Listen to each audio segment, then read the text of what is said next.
أعوذ بالله من الشيطان. بسم الله الرحمن الرحيم. السلام عليكم ورحمة الله وبركاته. الحمد لله الذي أوضح لعباده طرق الهداية ويسر لهم أسباب النجاة والوقاية، وأنزل كتابا يشتمل على العلم والدراية. أشهد أن لا إله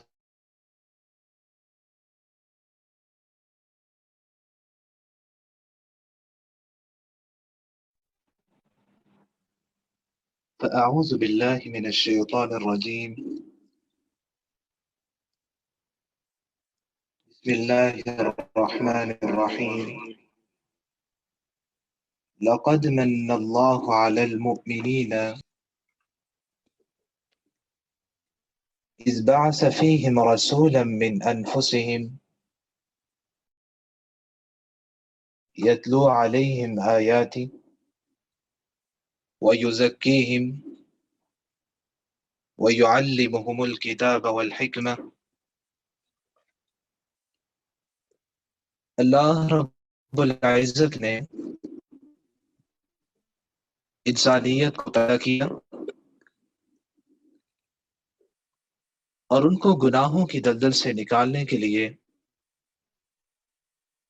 حقیقی مقصد حیات وما خلقت الجن والانس الا لیعبدون کہ جن و انس کی تخلیق کا مقصد عبادت خداوندی ہے۔ اس مقصد سے روشنائی کے لیے 1,24,000 انبیاء کرام کو مبعوث کیا۔ ہر نبی اور رسول نے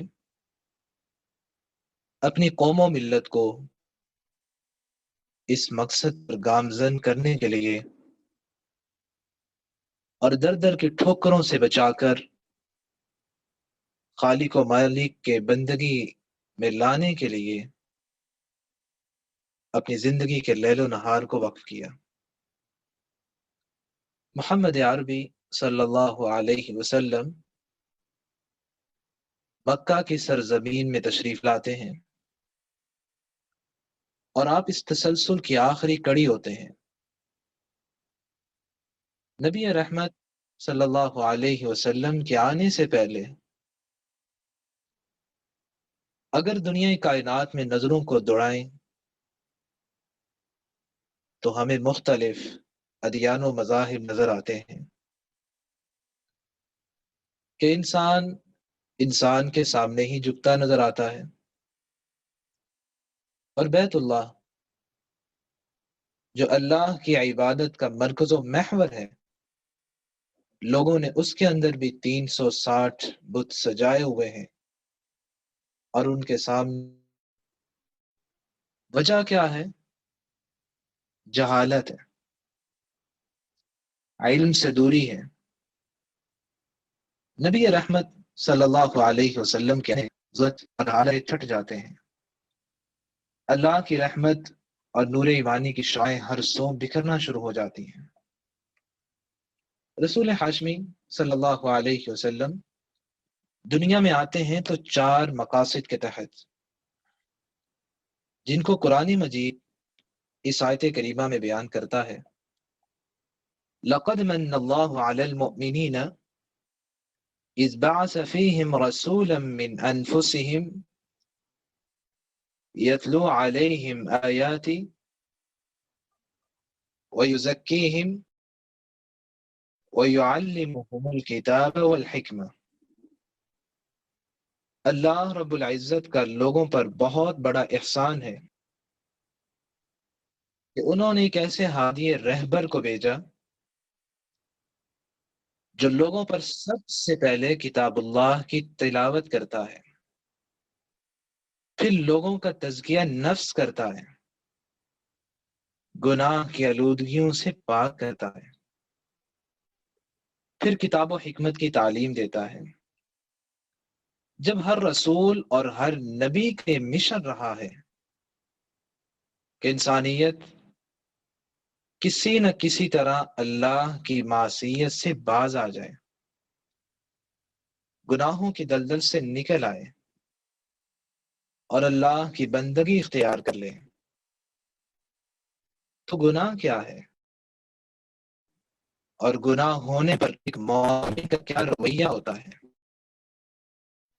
اور گناہوں کی انسانی زندگی پر کیا اثرات مرتب ہوتے ہیں، اور میں اور آپ گناہوں سے کس طرح بچ سکتے ہیں، یہی 4 نکات میری آج کی گفتگو کا محور ہوں گے۔ گناہ کیا ہے؟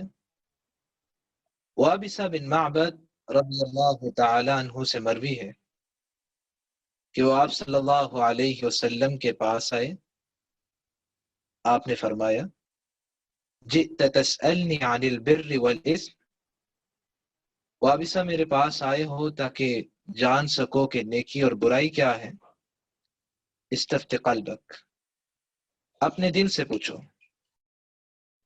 البر مطمئن الیہ القلب، نیکی وہ ہے جس سے تیرے دل کو اطمینان ملے، سکون ملے، راحت ملے، دل کے اندر خوشی آ جائے کہ آج میں نے نیکی کا کام کیا ہے۔ والاسم ما حاک فی صدرک، اور گناہ کیا ہے؟ جو تیرے دل کے اندر کھٹکا پیدا کر دے۔ وکرہت ان یطلع علیہ الناس، اور تمہیں برا لگے کہ لوگوں کو کہیں میرے اس گناہ کا علم نہ ہو جائے۔ نیکی اور برائی کا جو پیمانہ نبی اکرم صلی اللہ علیہ وسلم نے ہمیں دیا، انسان اپنے دل سے پتہ کرے کہ نیکی اور برائی کیا ہے۔ نیکی ہونے پر ایک مومن کا دل ضرور مطمئن ہوتا ہے،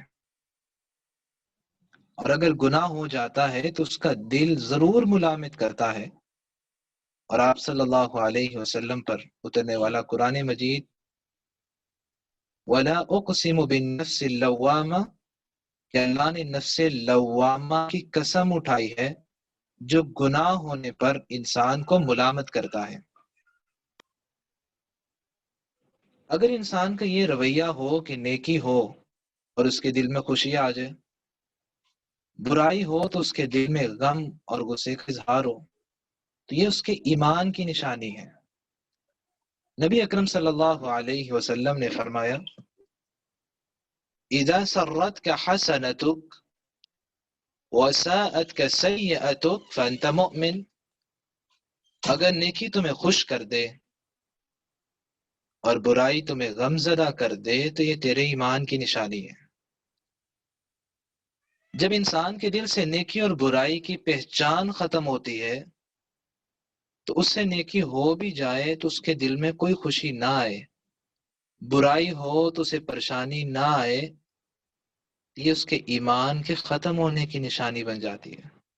اذا لم تستحی فاصنع ما شئت، جب انسان کے دل میں اللہ کی حیا ختم ہو جاتی ہے تو پھر آپ صلی اللہ علیہ وسلم نے فرمایا وہ دل میں آئے کرتے چلے جاؤ، اللہ کو بھی تمہاری کوئی پرواہ نہیں ہے۔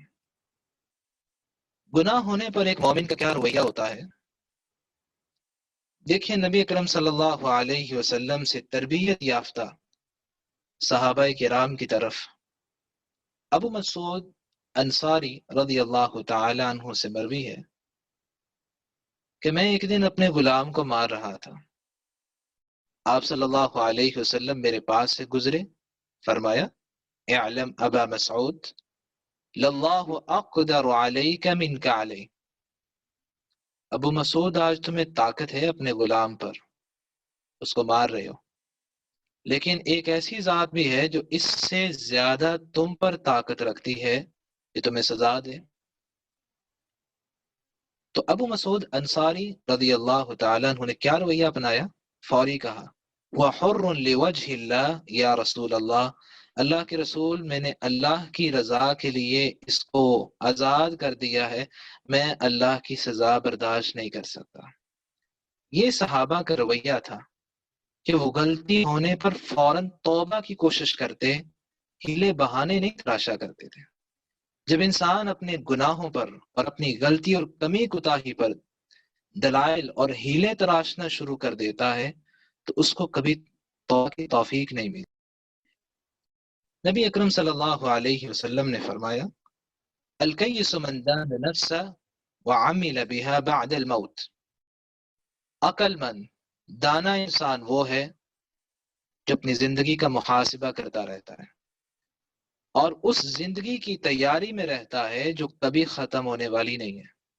والعاجز من اتبع نفسه هواها وتمنى على الله الامانی، لیکن عاجز انسان اور احمق انسان وہ ہوتا ہے جو خواہشات نفس کا پجاری رہتا ہے، جو دل میں آئے اس کو کرنے کی کوشش میں لگا رہتا ہے، نہیں سوچتا کہ اللہ اور اس کے رسول کا کیا فرمان ہے۔ وَتَمَنَّى عَلَى اللَّهِ الْأَمَانِ، اور اللہ پہ تمنا اور امید لگائے رکھتا ہے کہ اللہ نے جنت تو میرے لیے ہی بنائی ہے نا۔ اللہ نے ہر انسان کے رزق کی ذمہ داری تو اٹھائی ہے لیکن جنت کی ذمہ داری نہیں اٹھائی۔ اس کا انحصار انسان کے عمل پر ہے، جیسا عمل کرے گا اس کے مطابق جزا پا لے گا۔ تو مومن کا کیا رویہ ہوتا ہے کہ جب بھی اس سے گناہ ہوتا ہے فوری توبہ کی کوشش کرتا ہے۔ دوسرا رویہ کیا ہوتا ہے کہ مومن گناہ کو کبھی چھوٹا نہیں سمجھتا۔ عبداللہ بن مسعود رضی اللہ تعالی عنہ سے مروی ہے، نبی اکرم صلی اللہ علیہ وسلم نے فرمایا ایاکم ومحقرات الذنوب فإنہن یجتمعن علی الرجل حتی یہلکن، کہ چھوٹے چھوٹے گناہوں سے اپنے آپ کو بچا لو، گناہ کو کبھی حقیر نہ سمجھنا، کیونکہ چھوٹے چھوٹے گناہ جب مل جاتے ہیں تو وہ بڑا گناہ بن جاتا ہے اور انسان کو ہلاکت کے گڑھے میں گرا دیتا ہے۔ بنی اسرائیل کا واقعہ بیان کرتے ہوئے نبی اکرم صلی اللہ علیہ وسلم نے جب اس عورت کا ذکر کیا جس نے بلی کو باندھ دیا کہ وہ تنگ کرتی ہے، اس کو کھانے کو کچھ نہ دیا، بلی اسی حالت میں مر گئی، صرف اتنے گناہ کی وجہ سے اللہ نے اس عورت کو جہنم کا ایندھن بنا دیا۔ اسی طرح آپ صلی اللہ علیہ وسلم نے بنی اسرائیل کے دو بھائیوں کا بھی ذکر کیا کہ ایک بھائی ہمیشہ عبادت اور نیکی میں لگا رہتا تھا، دوسرا گناہوں میں۔ تو جو نیکی کی طرف راغب تھا کہنے لگا واللہ لا یغفر اللہ لفلاں، میں اللہ کی قسم کھاتا ہوں اللہ تمہیں کبھی معاف نہیں کرے گا۔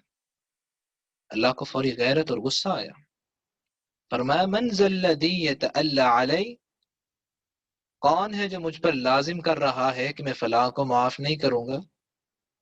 اس کو کس نے اختیار دیا ہے؟ جاؤ میں نے اس کے تمام گناہوں کو معاف کیا اور اس کو جنت کا حقدار بنا دیا، تیری زندگی کے سارے اعمال میں نے ضائع کر دیے اور تجھے جہنم کا ایندھن بنا دیتا ہوں۔ صرف ایک بول واللہ لا یغفر اللہ لفلاں، کہ اللہ فلاں کو معاف نہیں کرے گا۔ اس لیے انسان کو ہمیشہ گفتگو کرتے وقت سوچ اور سمجھ کے ساتھ گفتگو کرنی چاہیے کہ میری زبان سے ایسا لفظ نہ نکل جائے زندگی کے اعمال کو ضائع کرنے کا سبب بن جائے۔ نبی اکرم صلی اللہ علیہ وسلم نے اس کے مقابلے میں یہ بھی فرمایا او ان تلقا اخاک بوجہ طلق، کہ گناہ کو کبھی چھوٹا سمجھتے ہوئے کر نہ لینا لیکن نیکی کو چھوٹا سمجھتے ہوئے چھوڑ نہ دینا۔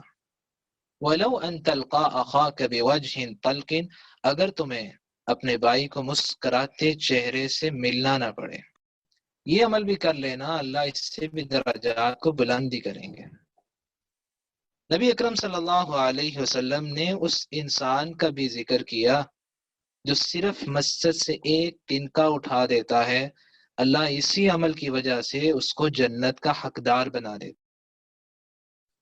عبداللہ بن مسعود رضی اللہ تعالیٰ عنہ کی جو روایت ہے ان المؤمن یرا ذنوبہ، كأنه قائد تحت جبل يخاف أن يقع عليه، کہ جب مومن سے گناہ ہوتا ہے وہ اس طرح فیل کرتا ہے جیسے ایک پہاڑ کے نیچے بیٹھا ہوا ہے، اسے خوف ہوتا ہے کہیں پہاڑ مجھ پہ گر نہ جائے اور مجھے ریزہ ریزہ نہ کر دیں۔ منافق کیسا ہوتا ہے؟ جب اس سے گناہ ہوتا ہے وہ اس طرح فیل کرتا ہے کہ جیسے ایک مکھی اس کے ناک پر بیٹھی اور اس نے اس کو اڑا دیا، اسے کوئی پریشانی نہیں ہوتی۔ تو مومن کا دوسرا رویہ کہ وہ کبھی گناہ کو چھوٹا نہیں سمجھتا،